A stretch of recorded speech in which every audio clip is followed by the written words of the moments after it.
Episode of Sports and Songs podcast. Today is January 30th, 2023. We are on season 4, episode 12. Andy, how are you doing? I'm doing good. Couple weeks till spring training. It's the the countdown is on. The Major League Baseball has a site that counts down till the pitchers and catchers report, I think, is the countdown site. Yep. Was that okay? Yeah, 3 different days because I know Cleveland reports late, the 16th. They're the last one to report. Okay. But they're Cleveland. They're a little slower there. So. But we're a little, now what's his name? The coach, the manager got his moped back. Yes, thank God. Francona got the hog back. He drives a moped to the games from his condo in Cleveland downtown, and he drives his little moped. He calls it the hog. Police recovered it. He's got it back now. But we're going to start off the show. It's sports only today. Yep. We have trivia. We have a trivia question. We got high school, college, pro sports. Yeah. Lots to cover. The championship games have concluded for the NFC and the AFC. The Chiefs will advance with one of their stars, Kelce, and the Eagles. Travis Kelce. And the Eagles have advanced to the Super Bowl. Their starting center, is it their offensive lineman or is it their center? Starting center. Kelce. Okay. They're brothers. Brothers playing against each other. Now, we remember 10 years ago, 2013, the Harbaugh brothers went head-to-head as coaches. As coaches. So we've seen brothers go head-to-head, sibling rivalry in the Super Bowl. Now we're going to have this year siblings playing on the field on different sidelines. The question is has this ever happened before? That's the question. Has there been brothers in a Super Bowl facing off on opposite teams in the history of the Super Bowl? Have you seen, speaking of the Kelce mom, her jersey, her combination jersey, isn't the typical like left and right. Okay. Like the body of the jersey is like the one kid and then the sleeves are the other uniform. Okay. I need something different. It's like I haven't seen it, but I know parents, do that kind of thing when it comes up to it. So very special for the parents to have the Super Bowl both kids in the Super Bowl playing. I mean, they're both starters, very active, very good. Likelihood that both could be potentially in the Hall of Fame someday. Well, those two brothers played against each other in the playoffs in baseball last year. Yeah, we do see that in baseball every now and then. Yeah, baseball. We do see the siblings, family stuff. But that's the question. Look it up on your Google machine and see if that's been done before. How often? How frequent? It's pretty rare. It's rarefied air. I have to think about that. We'll have to get back to that later. I have to think about that. Well, here we go. I'll bring up the high school sports here, Andy. Yeah, we're starting little girls basketball. Just a couple things on this. Let me get rid of my screen here. Just one note for girls basketball happened this week. Friend of the show, Kris Gustin, hit 300 wins as a coach. Oh, he did. I missed it. So congrats to KG. He's the one in the red shirt. That's him. Yeah. A friend of the show. Well done. Congrats. Close personal friend of the show. Congrats to Coach Gustin on that. They only have one loss, right? 1 or 2, yeah. Good talk high school wrestling this week. Here's some rankings as we see here. 3A. These are as of just the other day. Got St. Michael, Albertville. Not number afterwards is their section they're in, not number first place votes. So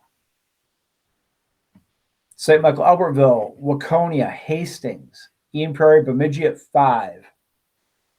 Just a little side note. Remember Bemidji at 5 as we go through these here. Okay. So there's the other schools. Go to 2A. Simley 1, New Prague 2. There's our friends at Watertown Mayor, number 5. Scott West 6. Hutchinson, Buffalo Lake, Hector Stewart at number 9. A, Jackson County Central, number 1. There's Minneota at 6. And Frazee at 10.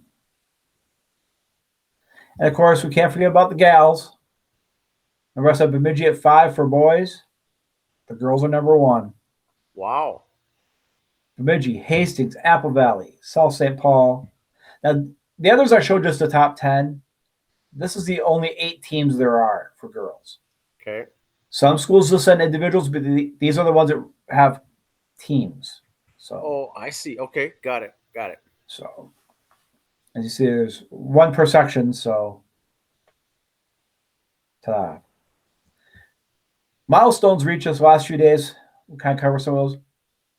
200th win for Logan Bunce at Jackson County Central, 12th grader. 200th win.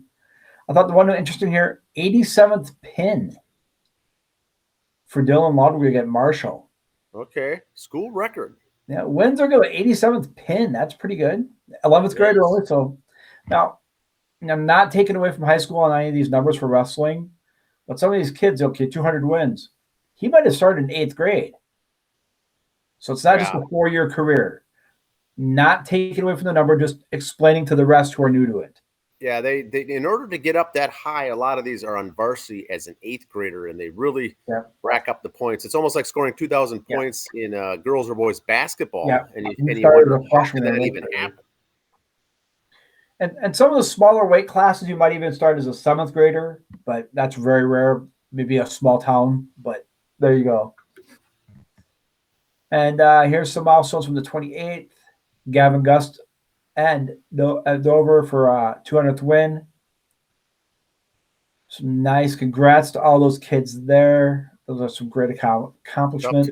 Tough to do. 100 wins is tough to do. You're looking at 200 at the top there. Yep. They're still 11th graders, so that's still good. 12th graders.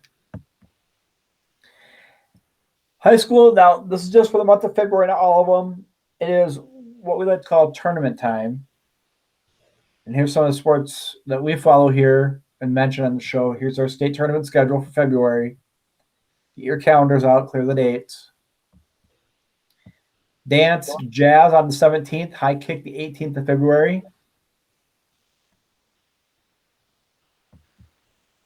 Girls hockey the 22nd through 25th.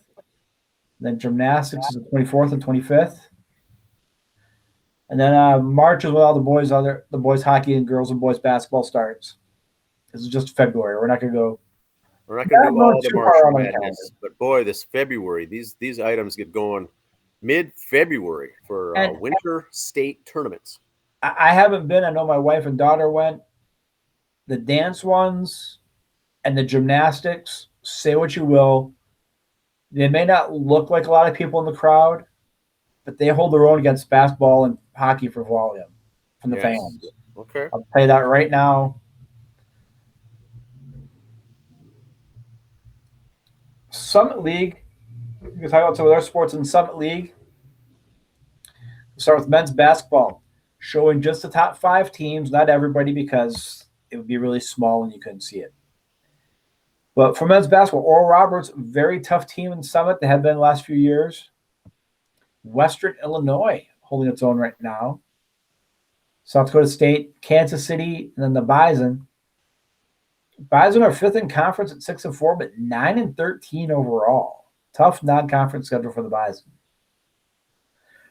ORU 10-0 in the conference, 19-4 overall. Watch for them in the March tournaments. Okay. The women, the Bunnies, the Bison, then South Dakota, then there's ORU again, and then I'm going to say it, the Sioux at 5 there. Now, Andy, is it new to see the conference points for, points against? I've never seen that. They start to break it down more now just to show how dominant the team is. Okay, interesting. Fair enough. It's not really a tiebreaker. It's just a show. You look at Oral Roberts and this one for the girls. They've scored, 16 more points, but they're 10-12. So that means they've been in some close games, like a record would. Okay. Now, the record doesn't say how good you are. It's another indicator, another metric. You look at North Dakota, they've given up 14 more points, but they're 12-8 overall. So with the metrics, numbers, everything else, it's just kind of a good one. How good are you at a certain record? South Dakota at 500. Okay, they're about 38. They've scored 38 more points. That'd be about right. But the Buys have scored 37 more, and they're 13-7. So, they scored 37 more than their opponents. They're 6 games above 500. South Dakota has scored 36 more, and they're at 500. So just us number nerds kind of like looking at that stuff. Interesting. Yeah, interesting. We'll talk baseball now, college baseball. It's going to be that time. We're all excited. This is for the Summit League. Their season starts February 17th. As you see, no one's hosting a game. They're all on the road, California, Oklahoma, Arkansas, Tennessee, and Colorado. For some of the schools starting there. St. Thomas playing Summit League baseball this year. UMAC, Upper Midwest Athletic Conference, home of Crown College. Although they're not listed here, but they start February 22nd and 23rd for baseball. Looks like they'll be using the bank for some games for some of the local teams here. So if you have time, check out the conference and your favorite team there. And football's done. They can convert it over to baseball and leave it that way there for a while. A lot of teams will use that either for games or for practice or for both, and whatever, what have you. A lot of small colleges will scrimmage in there too, just for practices. Go for baseball. Here's their schedule. 17th, 18th, 19th, 20th. Santa Barbara. These are all in Arizona, so I'm guessing it's a tournament. UC Santa Barbara, Oregon State. The Beavs. And New Mexico. Yes. The other Beavs. NCAA. Let's look at some rankings, shall we? Women's ice hockey. Here we go. Ohio State, Yale, Minnesota top 3. Minnesota Duluth at 7, Wisconsin 8, Penn State. There's St. Cloud State. These are all just out today. Okay. Wisconsin dropped to 8th. Okay. Yeah, look at that. That's overall. Yeah, Wisconsin 8. So look at all it's not Big Ten, it's WCHA for it, but got Ohio State, Minnesota, Duluth, Wisconsin, Penn State, St. Cloud State, all right there. So okay. The boys, or the men's, as we call it. There's Ghosts are back at top number 1. And there's St. Cloud State at 5, Ohio State, Michigan, Ohio State. Lots of local teams. Minnesota State, that's Mankato at 13. And Notre Dame at 20, who does play Big Ten for hockey. So men's basketball, Purdue, Tennessee, and Houston. Of those 3, it's kind of it's not real ballsy to pick. One of these 3 are winning it this year. There, I said it. Okay. Write this down. January 30th episode. Episode 12. One of those 3, Purdue, Tennessee, or Houston, are going to win the big tournament this year. Okay. You heard it here first. And there's the gals top 25. South Carolina is just a machine this year. Just wow. UConn, they've fought their way back up to 5th. They did not start the year so well. Near to Iowa, they're back up to 5 and 6. So to dip into the cliche machine, they're getting hot at the right time. Indiana at 4, some Big Ten love in there. Iowa State at 12. Now I've got some comments here on the women's. Andy. Yeah. Iowa's ranked 6th in the nation. Yep. They've Indiana ahead of them. Yep. And they haven't played them yet. Coming up here, they've got a home, and then coming up, they've got an away. Yeah. That should be very telling, for the Big Ten title and everything as well. But that should be very interesting to see. And for those of you who follow us on social media, I try to put the scores up there a lot. If, say, for men or women, number 21 Middle Tennessee State loses a game, or number 7 Utah loses a game. I'll put those up there. I don't like the word upset for it because in these college sports for men and women basketball, it's happening so often, it's not really an upset. That's just how much parity there is in the league, how well balanced these teams are now. Yes. I hate to sound like an old fuddy-duddy, but I remember 30, 35 years ago when I started following women's basketball, there was really 4 to 6 teams, and the rest were just, to quote Pat Royce, it was just synchronized loitering, I mean, there was the tournament only had 16 teams, I think, to start with for women just a few years ago. They just over the last few years have expanded to 64. So they've grown incredibly in the last 10, 15 years. There's a lot of talent out there. Illinois dropped off this week as well of the top 25. And there's another team, I think, in there also mentioned for the Big Ten. But Big Ten, once again, represented very well. Yes. The Big Ten tournament's going to be a fun one to watch, let alone the NCAA women's tournament will be fun to watch. Yes. NASCAR. This Sunday, Dan. The Clash at the Coliseum. The Clash. So is it ready to go? It's good. Yes. That's it right there. We right are racing Saturday. Here's what we got going on. First of all, Rob Lowe is the Grand Marshal. Awesome. And Caleb Williams was named honorary starter for the race, Heisman Trophy winner from Southern Cal. So congrats to those gentlemen who have something to do there. It's California. They got to get all the Hollywood people they can over there.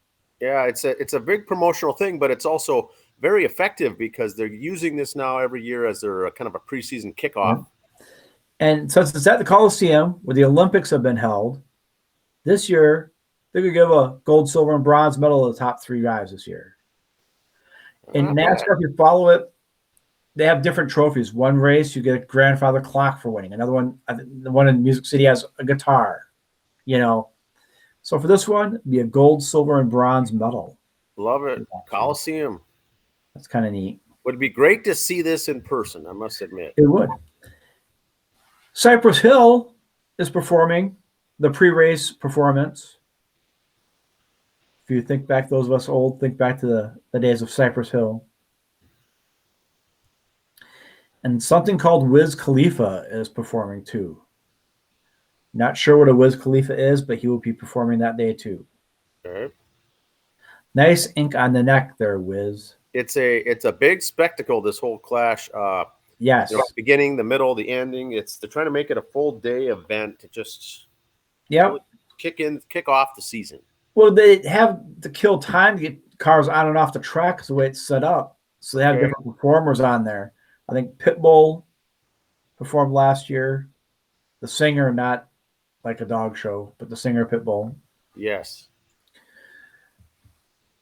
Here's the events on Saturday. They have garage hours, then practice in 3 different groups to go watch. You can watch all this on FS1. And qualifying starts at 8:30 at night. And then the next day, you got garage hours, fan track access. And the qualifying heats start at 5 o'clock, and this is all Eastern time. So qualifying heat 1 and 2, it's 15 minutes, so it's just a few laps. There's not a lot of monkeying around here. This is on your regular Fox network. That'd be the Channel 9 for those of us here in the Twin Cities. Yes. 5:30 heat 3, 5:45 heat 4. Then they have 2 races of last chance qualifying. And 7:05, bathroom break or pre-race concert, depending on what you like for music. Driver introduction. That's always kind of fun when they do it at Daytona and some of the other big races. Drivers get to kind of have their moment in the sun. They kind of have them announced and come out. Not really to music like boxers or wrestlers, but they just get to come out and they're throwing out hats or beads or something to fans, and it's kind of fun. Show a little personality. Yes. And their pit crews come out also, and those guys get their moment to shine. And 7 o'clock is the race. Yeah, full day long. All right, I'm going to bring up a little pro wrestling news here. AEW and ROH, both owned by the same guy, by Tony Khan. He's trying to get away from mixing the two guys. He's trying to get ROH on its own brand. So he's trying not to mix them. But they had an issue with the Briscoes wanting to be on AEW television for a while. And they couldn't because the one about 10 years ago made a tweet that they didn't find politically correct. I don't know if it was racial or religious or what it was. I didn't read it because I didn't care. It was 10, 12 years ago, whatever. We've all said stupid things in the past. Some of us more recently than others, but we've all said stupid stuff. They didn't want him on because of that. Whatever. Well, the one Briscoe brother died suddenly in a car accident. AEW wanted to do a special tribute for him. Warner Media that owns the TV rights to him said, no, you can't. He put a naughty tweet out, and we don't approve of that. So AEW did a show, recorded it, and put it on YouTube. Funny, the next day, Time Warner Media says, oh, I guess you could televise it now. Because they saw all the fan feedback and fan kickback and everything else for it. Well, Tony Khan put it on his YouTube channel. Warner got no money on it. Oh, now we can televise it. Now it's okay. Oh, sorry, your brother died. Now we'll put you on TV. Screw you. Touchy subject, yes. You know, it takes someone dying to go, oh, okay, I guess it's okay to put his brother on now. You know, like I said, we've all said stupid stuff in the past. Let's go through it. Some people say stupid stuff, they're banned for life. Kevin Hart said some pretty rotten racist stuff a few years ago, but everybody still loves Kevin Hart because he's got the right friends in Hollywood. If you don't have the right friends in Hollywood, like Roseanne Barr, and you say something stupid, agree or disagree with what she said, you said something stupid, funny, they write her off her own show. So yes, it's not what you know to you know in Hollywood. And here's the one tweet, the Jay Briscoe, the one who passed away, his finishing movie was called Reach for the Sky. They want to have one of the pay-per-views every year called Reach for the Sky. The only thing I got against that is when you only run four pay-per-views a year or so, you're going to start having guys who did great things for your company die. You're going to wait? Oh, this guy was a great member of our company. Let's wait for him to die and name a pay-per-view after him. Not saying Jay Briscoe doesn't deserve it. He put 20 plus years into the company, into the business. Maybe a one-time deal for it. Maybe maybe an episode a year could be named after it or something. To give it his own pay-per-view, I don't know. I like the Briscoes. Don't get me wrong. I'm not saying he didn't deserve it that way. I'm just saying then you got to start picking and choosing who you name events after. That's going to be tough. It's like in sports, and it's the Cy Young Award. Well, that was 100 years ago he pitched. Has there been better pitchers than Cy Young since then? Oh, yeah. But they don't change the name of the award every 15, 20 years to make it relevant to what's going on today. So that's just another point on that one. Some more sports notes. Here's a little tidbit I found out about Jalen Hurts coming up. Why doesn't the media push the narrative that Jalen Hurts is a coach's kid? If his dad had spent a decade in jail, ESPN and other media would eat it up. But when a father is a real leader and mentor, we get crickets. Let's give some love to Evian Hurts Sr. Oh, interesting. A very good point there. And I'm not saying if he was a coach, but just saying he wasn't in jail. So you don't hear about him. You listen to the NBA draft this year and the NFL draft. Because I heard it years ago, and that's when I quit listening to it. It's sad, but they call it, oh, so-and-so was drafted, and he's got this time and this and that, and he's got 2 misdemeanors on his record, or whatever. He's got 4 kids on his record coming out of college. We don't care. What was his 440 time? How high can he jump? His height and weight. That's all that matters. I don't care about his jail record. Don't glamorize that saying, wow, look at this great thug. Don't glamorize his 3 kids with 2 women. Don't. Stick to the sports parts. And I'm not saying bad at what he did, but that's not why I'm watching the draft to hear about his personal life. Watching the draft to hear about his numbers. That's a good point. Australian Baseball League has their championships coming up. Friday, Saturday, Sunday. This weekend. So if you get, not saying you go buy the Australian on demand, but you can watch it on YouTube. You can find the highlights on there. If you search for it, I'll have the scores going on our social media. They are fun to watch. Still baseball, boys and girls. Still baseball. Couple Mets newses I want to point up here because it's what I do. The Mets and Jeff McNeil are in agreement on a 4-year, $50 million contract extension. That includes a 5th-year option that can make it just under $64 million. So congrats to Mr. Jeff McNeil.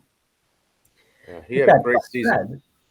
With that said, a guy on MLB Network said, I'm going to rank the top 10 second basemen in baseball today. There's Jeff McNeil at 2, and at number 10, that Louis Gilmore, he plays for the Mets too. So that means the Mets have the 10th best second baseman, according to okay, nice. So just saying. How'd you like to be that other guys who didn't make the list below that, and the Mets got 2 guys in the top 10 for second base? That's an interesting stat right there. And one more thing I want to bring up, more baseball, because that's what we do here. The Browns and Bruins are having a golf tournament coming up. Yes. We've had this on our social media. It's at the Glencoe Country Club, May 20th. 30 annuals for this family. We've got our social media pages. You just go to Bronton Bruins, go to their social media, have more info on it. I'll leave this up here on the screen for a while. You can write it down if you're watching on YouTube. If you're listening on Anchor, you can just check out our social media page, Facebook, and that we've put it up. The Bronton Bruins are having their 3rd annual golf tournament. Glencoe Country Club, 10 a.m. shotgun start.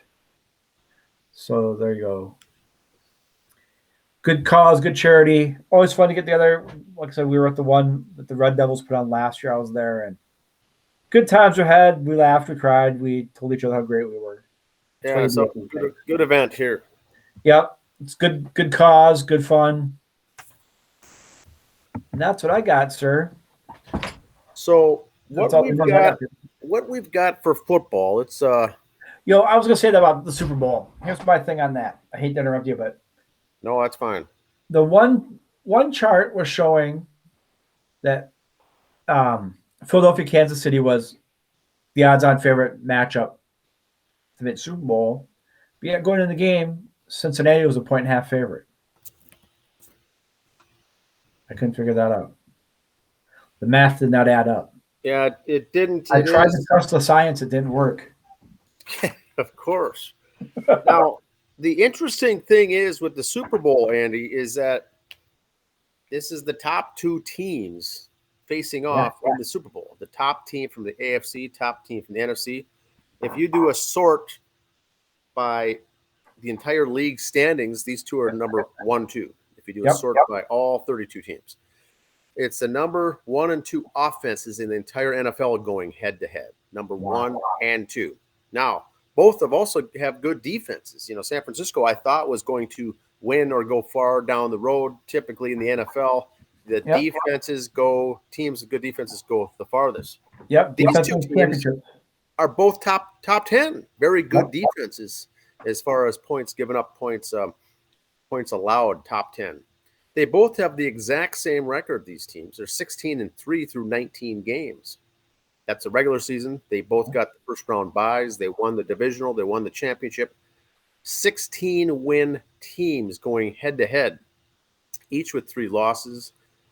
And as far as scoring, Andy, the top 2 teams with the most touchdowns in the league are in the Super Bowl. The Chiefs average 3.6 touchdowns per game, and that's over the entire season. Yeah. Doesn't sound like a lot in a typical game, three touchdowns, 21 points, but that's including all the bad games and the games you don't score a lot in, or there's a lot of field goals. The Eagles score 3.5 touchdowns per game when averaged out for the whole regular season schedule. So top teams going head to head, top touchdown, top offensive. Now, what's going to happen when you get 2 offensive teams? We could see a 13-10 score. For all I know, I don't know. Let's say about the Eagles' offense. Their quarterback missed the last 2 games of the regular season, or 2 of the last 3 games of the regular season, and they still put up 3 touchdowns a game on average. And we have they lost those games, granted, but still, we have no Cinderella team. It's the top 2 going head to head, and Chiefs are more of a passing. I think they've got, I don't know how many passing touchdowns this year, 50 or something. Eagles, most of their touchdowns are via the run. But this should be good. So it's not this weekend. It's the Pro Bowl this weekend. They're playing flag football. They've announced the rosters. Vikings had a bunch of players on the roster. But this should be good, this Super Bowl, as far as on paper. It looks like a real good matchup. Now, our trivia question included the Super Bowl, Andy. Yes. The 2 brothers playing back against each other here, Travis Kelce, and is it Sean Kelce? What's the brother name? And the great thing is they're both offensive players, so they won't be each side of the ball. They're not going to be on the field at the same time, but playing against each other in the Super Bowl. What more could a parent want from the kids playing football? They're playing against each other. Did the young blood brothers ever do it? Oh, Jack, John Youngblood, Rams, and who else? Or they ever played for multiple teams, but did they ever play against each other in the Super Bowl? Not in the Super Bowl, because I've got an answer, Andy. Okay. The answer is it's never been done. Oh, really? So they may have faced each other in the postseason of the playoffs or something to that effect. But a Super Bowl is so rare. Never before have brothers played against each other on the same field in the Super Bowl, both starting players, not reserve, not backups, not a third-string quarterback holding a clipboard wearing a ball cap. And the other guy's a starter. They're meaningful starters on both teams. So the first time it's ever been done. We mentioned 10 years ago the Harbaugh brothers were facing each other, from a coaching perspective. But never before in the history have we had brothers. And not only these guys brothers, if their teams weren't in the Super Bowl, they'd be in the Pro Bowl game. Yes. They're very good players. They're top caliber players. So it's not like he happens to be playing. No, they're Pro Bowl caliber players. And now I didn't put this on the trivia, but Andy Reid coached the older brother for the Eagles, came over to coach the Chiefs when they're in the process of drafting potentially Travis Kelce. And I think he said, let's go after and get him as well. Was he part of the draft? Is that why he wanted him? Yeah, I think so, yeah. He knew the Kelce family are very good IQs for football. That's the reason he drafted him. So Andy Reid actually coached them both. And Andy Reid actually coached the Eagles in a Super Bowl 2 years ago, too. So a lot of tie-ins, to this game. It should be good. A lot of and you look at the Kansas City game, Mahomes played with a bad ankle, so he was basically a drop-back passer all game long. Not his MO the last 5 years of his career. So now what do you practice for? The drop-back passer, or is his ankle going to be better in 2 weeks? It's guys able to pull things out when it's meant to be, and boy, it really got to be interesting. Now the San Francisco 49ers were doing so well. They had Brock Purdy. They had really good defense, and they did not come out and play too well. Eagles really well. They got injured. Purdy got injured early. And the other quarterback with concussion, Purdy comes in. He can't even hold a ball. So the Eagles really made that look easy. Whereas the other game, I thought myself that Cincinnati was going to come back and win it again. This was a rematch of last year. how dare the Bengals come in and win in Arrowhead Stadium, and now they almost did it by golly again. But there's a lot of they had some mistakes at the end. On that. They had some mistakes. Kansas City wins it. Cincinnati made it close. Joe Burrow has more wins in Cincinnati in the postseason than I think all the Cincinnati other quarterbacks combined. Yeah, or something like that. That's his first loss. That's his first loss to Kansas City. Mahomes has beaten every other team and every quarterback except Joe Burrow. So he's finally beating him now. Get that monkey off his back. Yeah, they're good. Some good athletes coming up. These younger guys. And I know I'm an old guy. Like I said, I don't know what a Wiz Khalifa is. It's going to be singing at the race coming up. I saw a picture of the thing performing at halftime, and I'm really scared. I thought it was a preview for the new Star Trek movie when I saw her. Well, with that hairdo and stuff. We have to pull that up and take a view. Not in our wheelhouse for the song show. So no offense, we will not be critiquing the halftime show. We'll be covering the Clash from the Coliseum. Not us, of course, but the race events, not the music. Maybe Cypress Hill, though. Now, Cypress Hill, give them a listen, Dan. I'm telling you. Give them some love. Give Cypress Hill a little love. Give them some love, because that could be an interesting deal. So we got the Pro Bowl, all the festivities going on here next week on Sunday. Not much. I think the Clash will focus. And the Clash, I think, the way they market that, they know that the football fans aren't really plugged into the Pro Bowl. Right. So they're not worried about it being on a Sunday. And then all of it comes down to the Super Bowl the week after that. And after that, it's basically baseball. March USFL, XFL after that. Spring football is going to be kicking into high gear. So, we got a special show coming up on Sunday. We've got some good things coming up on the music reviews also on the Thursday show. So that's all I've got for tonight, Andy. Anything else? No, just now the Clash, if you do watch it this weekend, you're trying to get into NASCAR, this is not a normal NASCAR race. So don't want you to think this happens all the time. Just at the Clash it happens. So but it's a nice way to get dip your toe in the water and go. Dip it in, check it out. But it's not a normal event, but it's very interesting. It's very ingenious, we'll say. Yep, you get to see who's who with what teams, get their numbers, get to know who's who. It's a nice, slow, steady ride in. Good stuff. And then the next day, they tear it all apart. Yeah, they start building up again in middle of January. But all right, everyone, have a good week, everyone. All right, see ya.